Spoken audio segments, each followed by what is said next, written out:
दिल्ली में रोज होती हैं घटनाएं और एक ऐसी घटना का चर्चा आज हम करने जा रहे हैं जो हमें शर्मसार कर देती है।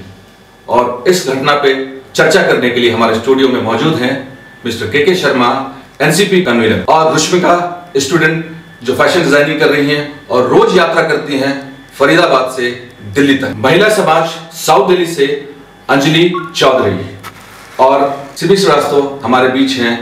आइए सबसे पहले बात करते हैं रुश्मिका से। रुश्मिका, कैसा लगता है, कितना सेफ फील करते हो आप जब फरीदाबाद से दिल्ली आते हो?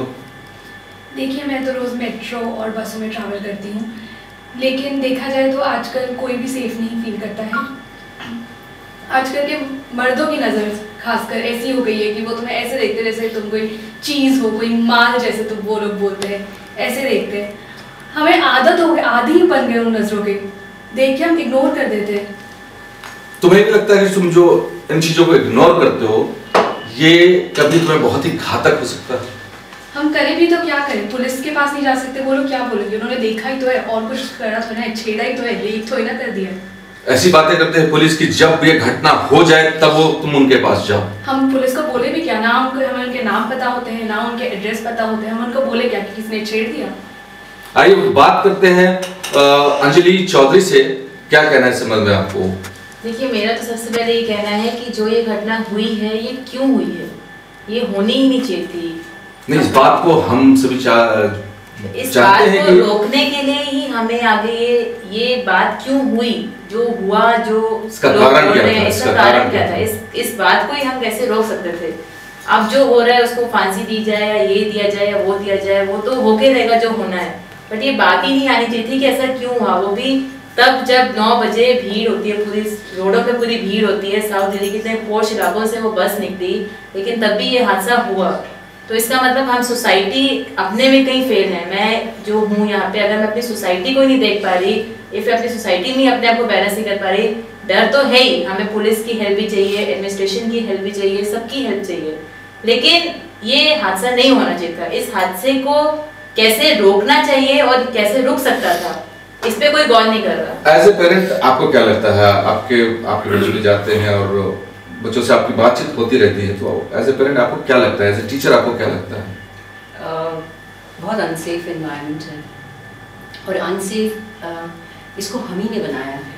बिकॉज कहीं अगर मैं उन्हें दरिंदे ही कहूँगी जिन्होंने ये हरकत की है, अगर उनके माँ बाप ने थोड़ा समय उन पर स्पेंड किया होता ये देखने में कि वो कहाँ जा रहे हैं, क्या कर रहे हैं, किसके साथ उनका दोस्ताना है, किसके साथ उठ रहे हैं, बैठ रहे हैं, संगति क्या है, तो काफ़ी हद तक मुझे लगता है अगर एक पेरेंट आज, और हम जानते हैं कि हम न्यूक्लियर सोसाइटी में जी रहे हैं, अगर हम एज ए पेरेंट थोड़े से सचेत हो जाएं कि हमारे बच्चे क्या कर रहे हैं, क्योंकि मैं एक पेरेंट भी हूँ, एक तो आपको ऐसा लगता है ये जो हादसा हुआ इसे बचाया जा सकता था अगर बचपन से ही इनके पेरेंट इस बात को देखते होते कि हमारे बच्चे में क्या गलती है? और ये कहा जा रहा है कि उनके फेसेस रिवील करने नहीं चाहिए, मैं कहती हूँ बिल्कुल करने चाहिए, बिकॉज उनके फेसेस रिवील होंगे, उनकी फैमिलीज रिवील होंगी, तो कहीं ना कहीं जब उनकी फैमिलीज का बहिष्कार होगा इससे, तो समाज जब उनको उस निगाह से देखेगा तो हर कोई दूसरा इंसान जो ये करने का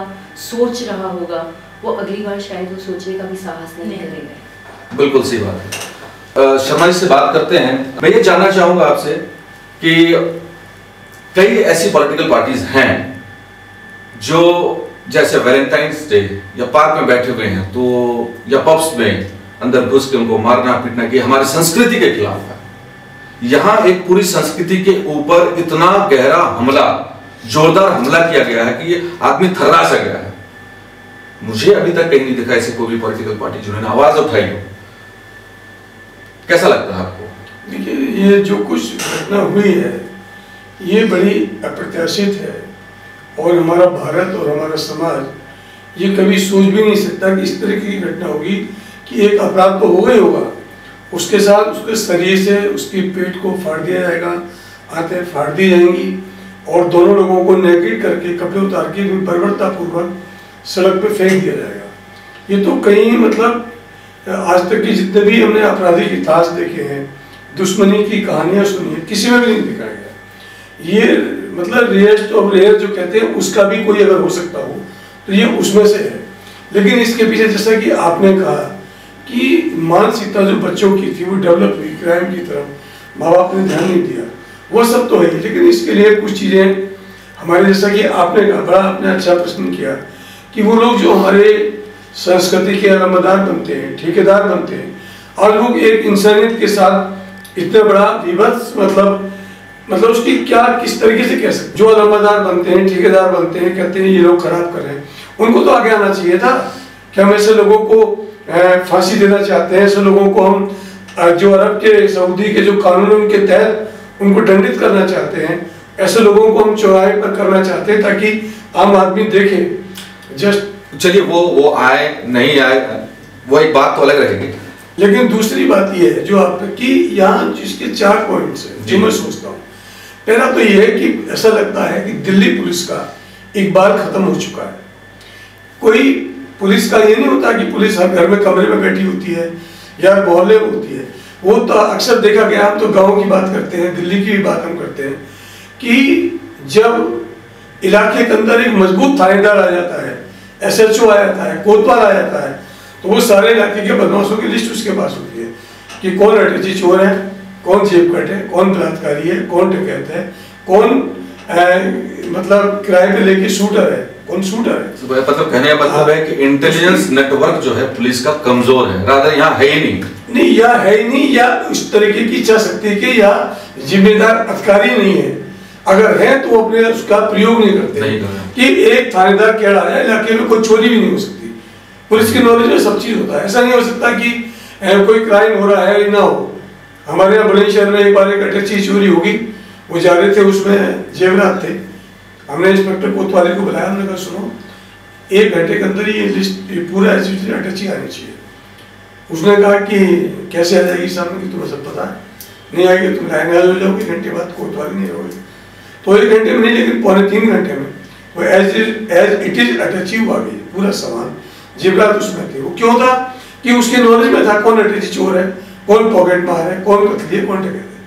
मेरा आईफोन चोरी हुआ, मैंने SHO को कहा, उसने कहा साहब हम तलाश कर रहे हैं, देख रहे हैं, और मैंने उसको बताया कि भाई हमने तो जेवरात की अटैची जो कम से कम 50 लाख रुपए की थी वो मंगवा दी, तो हमारा 48,000 का फोन ही ढूंढ पा रही हूँ, इसका मतलब ये कि तुम्हारे पास है फोन। मैं इस वक्त बिजी हूँ, लौट के आ जाऊँ, मैं तुम्हारे खिलाफ तुम्हारे थाने में FIR लॉन्च कराऊंगा, क्योंकि पुलिस का तो प्रशासन एक बात से चलता है। जहां शर्मा जी बिल्कुल सही कह रहे हैं, बड़े स्पष्ट शब्दों में उन्होंने कहा कि इनकी अटैची चोरी हुई और पुलिस ने बरामद कर दिया, और उन्हें यह पता है कि अटैची चोरी कैसे हुई और किसने करी। यह है आलम आज के पुलिस का, जब आज खुद एक नेता, एक लीडर इस बात को जानता है कि हमारा प्रशासन बिल्कुल हल्का पड़ गया है। आइए कुछ ऐसा कठोर कदम उठाएं जिससे ऐसा दर्दनाक हादसा दोबारा ना हो। यहाँ पे मैं एक चीज कहना चाहूंगी, ये वारदात हुई थी संडे, ऑलमोस्ट 1 हफ्ता गुजर रहा है जी। हमने क्या किया? 2 दिन ये न्यूज़ बहुत, 3 दिन तक बहुत हाईलाइट हुई। कल सिर्फ मोदी साहब छाए हुए थे टेलीविजन पे। मेरा ये मानना है कि हमारे पास नेताजी भी हैं और तमाम governments, everybody is focused towards this incident. हम क्या सीख बिल्कुल रहे हैं? जी ने बिल्कुल ठीक कहा। आपके विचार से क्या ठोस कदम उठाना चाहिए? इसमें सबसे बड़ी चीज तो ये है कि ये केवल एक किसी पे भी हम जिम्मेदारी थोप करके बच नहीं सकते। इसके लिए सबसे बड़ी चीज तो ये है कि चाहे वो राजनीतिक व्यक्ति हो, चाहे वो सत्ता में बैठे हुए गृह मंत्री हो, प्रधानमंत्री हो, या वो विपक्ष के नेता हो, नंबर 1, चाहे वो टीवी चैनल्स के संपादक हो, न्यूज एडिटर्स हो, एंकर्स हो, या वो पुलिस के अधिकारी हो, या समाज के विभिन्न वर्गों के लोग हो, जब तक उनके दिल में एक आग नहीं लगेगी इस घटना से, ये नहीं लगेगा कि हमारी बेटी के साथ हुआ, हमारी बहन के साथ हुआ, हमारी बच्ची के साथ हुआ, और इसमें हम संवेदनशील नहीं होंगे। आज ऐसा लगता है कि गृह मंत्री को बयान देते हैं, उनको वो एक फॉर्मल रिपोर्ट आती है, उस पर बयान देके उसकी तीसरी समझ लेते हैं। संगठन के लोग हैं, कुछ पॉलिटिकल लोग हैं, वो अपनी पॉलिटिकल रोटी सेकने के लिए आंदोलन कर देते हैं, लेकिन किसी के सीने में दर्द नहीं है। जब तक हमारे सीने में दर्द नहीं होगा, चाहे वो टीवी चैनल्स के लोग हों, खाली न्यूज के लिए, न्यूज पे ऐड बनाने के लिए, ऐसा बनाने के दर्द है शर्मा जी, इसीलिए इतने लोग बिना कोई प्रचार किए, किसी को बुलाए, इंडिया गेट पे जाके बैठते हैं, धरना देते हैं। सवाल होता है ये सीने में दर्द है, आम आदमी के सीने में दर्द है। ये दर्द राजनीतिक लोगों के अंदर पैदा हुआ है। ये दर्द था इंदिरा गांधी के अंदर, ये दर्द था कभी पंडित जवाहरलाल नेहरू के अंदर, ये दर्द था राजीव गांधी के अंदर। वो दर्द हमारे देश के जब तक नेताओं में नहीं आएगा, उनको नींद ना आए, और नेता का मतलब ये होता है जो दिलों पर राज करे, जिसको तकलीफ हो। और बेशक आप उसकी जानकारी में ना हो तो अलग बात है, लेकिन अगर जानकारी में हो जाए और उसके दिल में दर्द ना हो और कार्रवाई ना हो, तो उसको नेता रहने का, नेता कहने का या किसी भी पद पे रहने का कोई अधिकार नहीं। इस टाइप के मैटर्स के अंदर तो जैसा कि ये घटना हुई है, इसमें तो जो अरब के अंदर कानून होते हैं कि बलात्कार करते हैं तो उनको मीन कर दिया जाए, चोरी करते हैं तो हाथ काट दिया जाए, अपराधियों में खौफ पैदा करना पड़ेगा प्रशासन के द्वारा।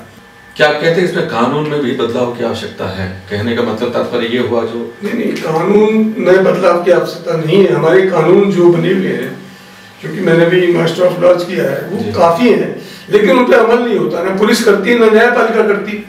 वो कुछ संदेह कि उसमें हमारे सबसे बड़ी कानून में ड्रॉबैक ये है कि हमारे कानून की जो सोच है वो ये है, हमारी दंड अपराध दंड संहिता की, कि एक निर्दोष ना मारा जाए, चाहे 100 दोषी बरी हो जाए। जी, हमको इस थ्योरी को, बेसिक थ्योरी को बदलना पड़ेगा। तो यहाँ पे वो कानून में बदलाव की जरूरत है ना, कहीं ना कहीं ओबियसली पार्टली बदलने की जरूरत है। और जो हमारे कानून बने हुए हैं उनको सख्ती से अमल की, आईपीसी के अंदर और सीआरपीसी के अंदर उस पर अमल की न्यायपालिका के द्वारा जरूरत है। टाइप के केस के लिए तो एक अलग ही कोई हमको भारत की सरकार को, भारत की संसद को, भारत के न्यायविदों को, भारत के कानूनविदों को और भारत के समाज के लोगों को जो सामाजिक रूप से समाज में काम करते हैं, एक बैठ के व्यापक रूप से एक आम सहमति बना के इस पर करने की जरूरत है।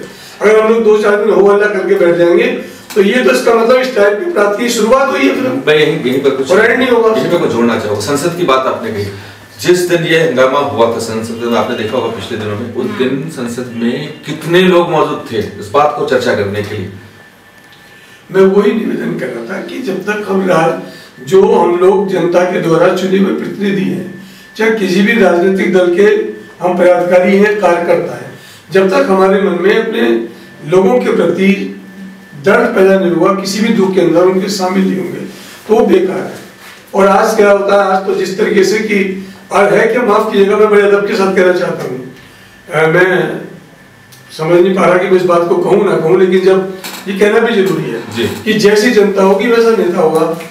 जब जनता मुर्गी खा के, शराब पी के वोट देती है, पैसे लेके वोट देती है, तो ऑब्वियसली नेता भी वैसे ही आएगा। ये हमारी, हम सबकी जिम्मेदारी है। कि एक आंदोलन के रूप में इसके लिए मलेशियन टाइम्स को बधाई देना चाहता हूँ कि आपने एक शुरुआत की है। इसमें हम टीवी वालों को, जो हमारे न्यूज चैनल्स के लोग हैं, चाहे वो इलेक्ट्रॉनिक मीडिया है, चाहे वो प्रिंट मीडिया है, ये भी देखना पड़ेगा कि ये एक दर्द है। इस दर्द को इस तरीके से हमें बयान करना है कि दर्द है, ये कोई न्यूज ना हो, सेंसिटिव न्यूज ना हो, ये कोई ऐड की न्यूज ना हो, ये कोई चैनल को चलाने की न्यूज ना हो, बल्कि इसके साथ हम इस दर्द को किस तरीके से खत्म करें और ये दर्द की पुनरावृत्ति हमारी किसी बहन के साथ, किसी बेटी के साथ दोबारा ना हो, इसके लिए हमको जरूर करना पड़ेगा। और आप इस बधाई के पात्र हैं और हमें खुशी है कि आपके चैनल पे, आपकी न्यूज में कोई इसको सेंसिटिवनेस न दिखा के एक इंसानी दर्द का रूप जो दिया गया है और जो आपके चेहरे पे, आपकी आंखों में और सबकी झलक रहा है, हमें चाहते हैं हम सब लोग आपके साथ इसमें शामिल होंगे और आप इस मुहिम को बढ़ाएंगे और हम लाखों लाख लोग जो हमारे पार्टी के कार्यकर्ता हैं, वो जो समाज के कार्यकर्ता हैं, वो मिलकर काम इसमें करेंगे। और निश्चित रूप से ऐसी कोई चीज़ नहीं है, हर रात के बाद सुबह होती है, अंधेरा दूर होता है। जब अच्छे लोग मिलेंगे तो अच्छी बात भी होगी। और ये मैं समझता हूँ कि जब ये शुरुआत होगी तो राजनीति के अंदर भी एक सफाई होगी। जो अच्छे लोग हैं, जो सामाजिक रूप में, सामाजिक कार्य के रूप में राजनीति को लेंगे, वही फिर आगे आ पाएंगे। और मैं समझता हूँ कि कभी ना कभी तो किसी न किसी को शुरुआत करनी होती है। महात्मा गांधी भी अकेले चले थे, हमारा भी अकेले चलेंगे, कारण बनेगा। बिल्कुल सही, शर्मा जी ने बिल्कुल सही कहा। ये दर्द एक और दर्द ना हो, इसका प्रयास जारी रहेगा। और हमारे बीच डॉक्टर जमील बैठे हैं, हम इससे जानना चाहेंगे हादसा के बारे में। आप जानते हैं और जिस तरह से ये हादसा हुआ, निश्चित रूप से एक मानसिक शिकार लोग हैं, ये मानसिक तौर पे ये बिल्कुल कमजोर हैं। बिल्कुल ये कहना बिल्कुल ठीक होगा कि ये मानसिक रूप से है, लेकिन इसमें सबसे कुछ फैक्टर आते हैं जो कुछ हमारे पुलिस विभाग पर भी आते हैं, कुछ हमारे संसद पर भी आते हैं, कुछ हमारे कानून पर भी आते हैं। जैसे अभी इन्होंने कहा कि जो रेप की डिग्रीज हैं जी, तो बीइंग ए डॉक्टर मैं ये कहना चाहूँगा कि एक तो रेप के अंदर कोई डिग्री नहीं है, इतनी बुरी तरीके से घायल कर दे कि शायद वो जिंदा रहने के काबिल ही ना पड़े। जब हमने डिग्री का प्रयोग किया तो उसका मतलब ये था, आप किसी को इंजेक्शन लगाते हैं तो उसका पेन ऑब्वियसली बहुत कम होगा विज़ुअली अगर कोई ऊपर से नीचे गिरता है, किसी मंजिल से नीचे गिरता है। जब हड्डी टूटती है तो degree obviously there is a degree of mental harassment also. कुछ एक ऐसे दर्द होते हैं जो आप थोड़े समय बाद भूल जाते हैं, कुछ होते हैं जो ज़िंदगी भर नासूर बन के आपके साथ रहते हैं। तो ऑब्वियसली एक डिग्री, एक इंटेंसिटी रहती है। जब हमने डिग्री कहा तो हमारा डिग्री कहने का यही मतलब था कि आप नॉर्मल, जो ये एक नॉर्मल चीज़ है, मैं शब्द नॉर्मल इसलिए इस्तेमाल कर रही हूँ कि आज इस उम्र में जब मैं बाल रंग रही हूँ तब भी मुझे एक 22-23 साल का लड़का देख के जाता है, वो उस निगाह से देखता है जो बिल्कुल भी जायज़ नहीं है। सो कहीं भी as a woman even I don't feel safe and secure. मगर वो डिग्री जो हम जिसकी वेरिएशन के बारे में बात कर रहे थे वो था कि आप कितनी पीड़ा किसी को दे सकते हैं। ऑब्वियसली वो जो लड़की अभी अस्पताल में है, अगर rape cases almost every day they happen, बहुत सारे रिपोर्ट नहीं भी होते, मगर उनकी इंटेंसिटी इतनी बुरी नहीं होती कि आप किसी को लिटरली जिंदगी और मौत के बीच में लाके खड़ा। सुमित जी जैसा कह रही है ना, एक्चुअली आपसे ये जानना चाहते हैं कि उनकी जो मानसिक स्थिति होती है क्या होती है, वो ऐसी घटना क्यों करते हैं, और ये कब शुरू होती है? क्या ये 25 साल के बाद शुरू होता है या बचपन से शुरू होता है? होती है ये जो टीनेज होती है उसके अंदर यहाँ स्टार्ट होता है। और ये पेरेंट्स के ऊपर डिपेंड करता है कि पेरेंट्स को ये दिख जाता है कि 12-13 साल का जब लड़का या लड़की होता है तो वो किस तरफ बढ़ रहा है, उसका जो बैकग्राउंड है या जो आगे बढ़ रहा है बच्चा, तो वो किस फील्ड की तरफ बढ़ रहा है, कहीं वो किसी गलत रास्ते पर तो नहीं जा रहा है। अगर पेरेंट्स चाहें तो इस एज में लाकर उनको रोक सकते हैं। अगर इसका उस वक्त इलाज कर दिया होता, अगर उनके पेरेंट्स ने ध्यान दिया होता तो शायद ये घटना ना घटे। क्योंकि एक ऐसा होता है कि जो कुछ ज्यादातर केसेस जो ऐसे मिलते हैं वो ऐसे लोगों के जरिए से मिलते हैं जिनका बैकग्राउंड बिल्कुल डिफरेंट होता है। लाइक एक ऐसा लड़का जिसका कभी किसी लड़की से वास्ता नहीं पड़ा, जिनका कभी कोई रिलेशन नहीं रहा, कोई फ्रेंडशिप नहीं रही, तो वो अगर आगे बढ़ता है उसको लगता है कि कहीं कोई ऐसा माहौल मिलता है कि सपोज कोई लड़की थोड़ा शॉर्ट्स में मिलती है या कोई उससे स्माइल पास करती है, तो वहाँ उसको मेंटली यहाँ एक और मुद्दा खड़ा होता है जहाँ ये बात कर रहे हैं कि लड़की स्कर्ट्स पहनती है तो क्या वो अपने आप को अपने रुझा रही है? बिल्कुल मैं इस बात को मानूंगी, क्योंकि अगर आप जहाँ से संस्कृति की बात कर रहे हैं वहाँ पे जो आजकल के जो कपड़े लड़कियाँ पहन रही हैं वो बिल्कुल ही जायज़ नहीं है और ना ही उनको ये सब पहन के जाना चाहिए। लड़की देखिए, हम सोसाइटी से जहाँ आ रहे हैं, जैसे इन्होंने कहा कि जनसंख्या, एक आम जनसंख्या को भी इसमें बनना पड़ेगा। एक जने से 2 दिन बैठ के 3 दिन बैठ के इंडिया गेट में जाके शोर मचाने से हम उस लड़की को तो इंसाफ दिला देंगे, लेकिन अल्टीमेटली ये चीज दोबारा होएगी ही होएगी। और इसका कहने का मतलब अगर आप पूरे तन में कपड़े पहन के चले तो रेप केस नहीं होगा? नहीं होगा तब भी होगा। क्यों होगा? क्योंकि घर की तरफ से आप देखिए जिसके साथ ये हुआ है वो सारे के सारे उस नाइट पूरे ड्रंक थे, फुल्ली ड्रंक जी। और आज भी अगर आप बाहर निकले, अगर आप बियर शॉप्स वगैरह पे तो जाएं तो वहाँ पे लिखा होता है 18 साल से ऊपर के सिर्फ उनको मिलेगा, लेकिन वो नीचे के लोगों को भी दे रहे हैं, वो वहाँ पे खड़े होके पी रहे हैं। और ये पुलिस को पता है, पुलिस आ रही है, आप मोमोज वाले ले ले, आप ये ले ले, चिली पोटैटो ले ले, वो जो बाहर बेच रहे हैं उनसे आके हर हफ्ते वो हफ्ते क्या समझ आप इनकी बात से? कुछ हद तक नहीं जी। हमारी बेटियां ऐसे कपड़े पहनती हैं, ज़रूर पहनती हैं, मगर मैं फिर इनके साथ सहमत भी हूँ कि नहीं पहनना चाहिए, क्योंकि हमारे यहाँ का जो मर्द है वो इस चीज़ के लिए तैयार नहीं है, इसीलिए। और जो तैयार है वो बहुत ही लिमिटेड नंबर में है जी। जो ज़्यादातर मेल मेंटालिटी है यहाँ पे वो ऐसी है कि वो एक औरत को यदि वो बुरखे में भी होगी जी, तो जिसे आप कहेंगे ताड़ना, तो बोले फिर बताइए, मैं फिर इनके तरफ आऊंगा कि यहाँ शिक्षा की कमी है या फिर शिक्षा की कमी है, तो शिक्षा प्लस अवेयरनेस कि अगर ये अपराध क्यों हुआ, कब रोका जा सकता था इसको, और वो किस बैकग्राउंड से हैं। बैकग्राउंड भी मैटर करते हैं। मैं ये नहीं कहती कि बहुत अच्छे फैमिलीज में ये सब नहीं होता है, हर एक में होता है, मगर वेरिएशन रहता है। जो हाई क्लास फैमिलीज हैं या जो जिन्हें हम हाई प्रोफाइल कहते हैं, वहाँ पर ये चीज़ देखने के लिए बहुत कम मिलती है, लेकिन जो लो प्रोफाइल का जो बैकग्राउंड है हमारा, वहाँ ये चीज़ ज़्यादा मिलती है। और जो मेंटल साइकोलॉजी को जो स्टडी करने का जो मैटर है वो उन पर ज़्यादा, वहाँ ज़्यादा जाता है, क्योंकि वो एक ऐसे माहौल में पले बड़े होते हैं जहाँ पर लड़का और लड़की बिल्कुल डिफरेंट रहते हैं, कोई मेल मिलाप नहीं होता, और एक ऐसी मोमेंट पर आना, को एक फ्रीडम दी जाती है, लड़के को फ्रीडम दिया जाता है, लड़की को दबा के जाता है, और जब लड़के को कुछ ऐसे मौके मिलते हैं फिर बात करें आगे। इसमें ये भी है, दूसरा प्रशासनिक ये है कि हमारे साथ एक बड़ी प्रॉब्लम मैं कुछ दिनों से देख रहा हूँ, पिछले एक दशक से केवल, उससे पहले नहीं था सर, कि चाहे हमारी राज्य सरकारें हों, किसी के भी हो, headed by any political party, या हमारे प्रशासनिक हेड हो, कि वो घटना के बाद तो बड़े एक्टिव होते हैं जी, और उसको कहते मुलजिम पकड़ लिए, 5 पकड़ लिए, अभी मुलजिम पकड़ लिए तो क्या हो गया। हमारा सबसे बड़ा सोच ये होना चाहिए, और प्रशासन की दक्षता का मतलब ही होता है कि हम अपराध को होने से रोकें। पहले प्रिवेंशन इज मोर इम्पोर्टेंट। सो ये प्रिवेंशन हम उस पर काम ही नहीं कर रहे दिशा के अंदर, सबसे बड़ी चीज है प्रिवेंशन के लिए क्या क्या एक्शन लेने चाहिए। एज अ सोसाइटी हमें इस चीज के साथ जो है अब क्योंकि अगर ये इतने एक्सटेंड तक आ गया है तो मतलब ये कहीं हमें हमारा आईना दिखा रहा है कि हम नर से राक्षस हो गए हैं। सो हमें ये एक रिस्पॉन्सिबिलिटी लेनी है, ना जनता जो है वो आप पे ब्लेम करे, ना आप जनता पे ब्लेम करे, पर जैसे आपने बहुत राइटली बोला कि हमें एक साथ एकजुट होके इसको समझना है। मुझे एज अ मदर ये चिंता नहीं होनी चाहिए कि मेरा बैंक बैलेंस कितना है, वैसे भी मुझे ये चिंता होनी चाहिए कि मेरे बच्चे जो हैं वो कहाँ जा रहे हैं, वो किसके साथ बैठ रहे हैं, किसके साथ उठ रहे हैं। ये एक बहुत ही ज़रूरी चीज़ हो गई है आज की दुनिया में कि अपने बच्चों पे निगाह रखना कि वो कहाँ जा रहे हैं, क्या कर रहे हैं, किससे मिल रहे हैं, ताकि जो कहीं भी, जैसे डॉक्टर साहब ने बोला कि कहीं भी अगर कोई चीज़ गलत हो रही है तो हम उसे रोक सकें। मैं टीचर होने के नाते टीनेजर्स की एक बहुत बड़ी प्रॉब्लम आती है। पेरेंट हमेशा टीनेजर के साथ उसी वक्त काम करने लगता है जैसे आपने बताया कि प्रॉब्लम होती है, जबकि टीन एजिंग की जो प्रॉब्लम्स हैं उसको सॉल्व करने के लिए आपको तब से काम करना होगा जब बच्चा 4 साल का, जब छोटा सा।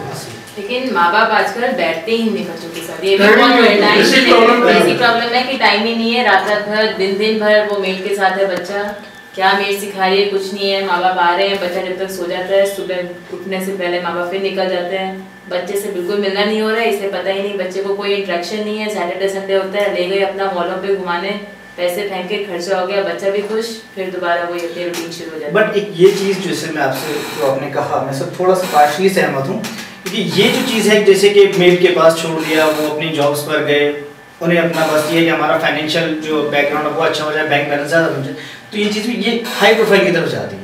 लो प्रोफाइल के अंदर ऐसा नहीं है कि हाई अगर हाउस वाइफ है तो ठीक है वो अपने बच्चे को टैकल कर सकते हैं, बट वहाँ कहीं ना कहीं पेरेंट्स की लापरवाही आज वो यही कोशिश करेगा कि दोनों हस्बैंड वाइफ काम करें, बिकॉज वो किसी के पास एक अच्छा मोबाइल देखते हैं तो उनको लगता है कि हमारे पास भी होना चाहिए, हमारे बच्चे के लिए जरूर करना चाहिए। होते से जा रहे हैं हम, इस केस से अगर जुड़े रहे तो ये थोड़ा सा अलग सा था केस।